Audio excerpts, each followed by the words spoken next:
have announced another 50 fines. You again? Your wife?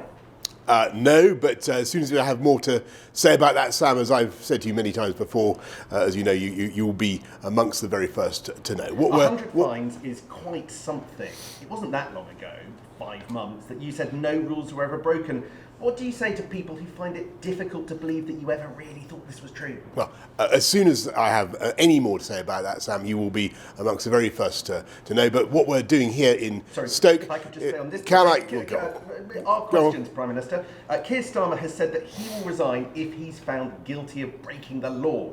Why do you think he did that? Is it evidence of honour? Look, as soon as I have any more to say on this subject, I will make sure that you, Sam, are amongst the very first to know. But what we're doing here in Stoke is making sure that we focus on the thing I think that matters most to the people of this country right now, and that is getting us through the post-COVID aftershocks, making sure that we not only help people with the cost of living right now, with all the things that we're doing, and continue to apply maximum ingenuity to dealing with it, but also take the steps that are necessary to deal with some of the supply side problems, particularly on cost of energy, cost of housing, cost of transport, cost of childcare, and look at what we're doing in the Queen's speech and beyond. And you've got the bills that are going to be necessary to help us through it. And so the British Energy Security Strategy is there to help, particularly with our basic strategic failure over the last few decades to make sure that we have dependable resources ourselves. I've just been to a fantastic business here in Stoke where they are growing, they're putting on sales around Europe, but they're hiring more and more people.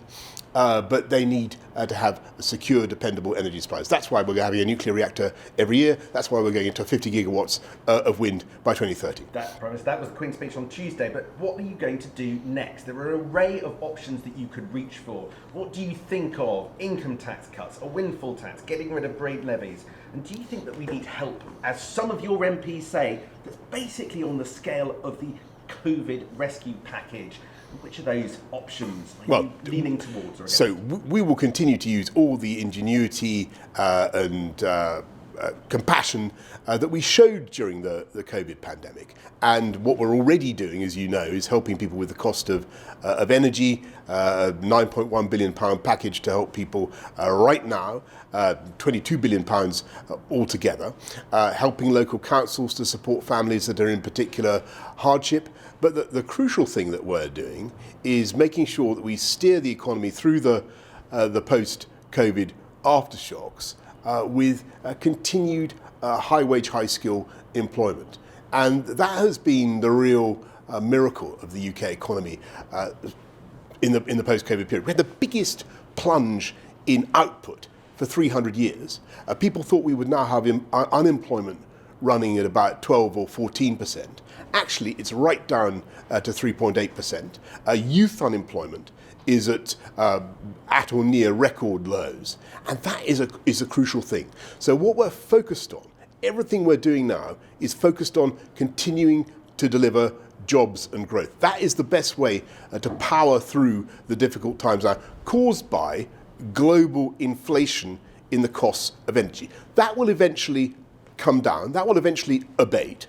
So we've got to help people right now with all sorts of things, and I've mentioned some of them, but what we've also got to do is fix the underlying supply side issues.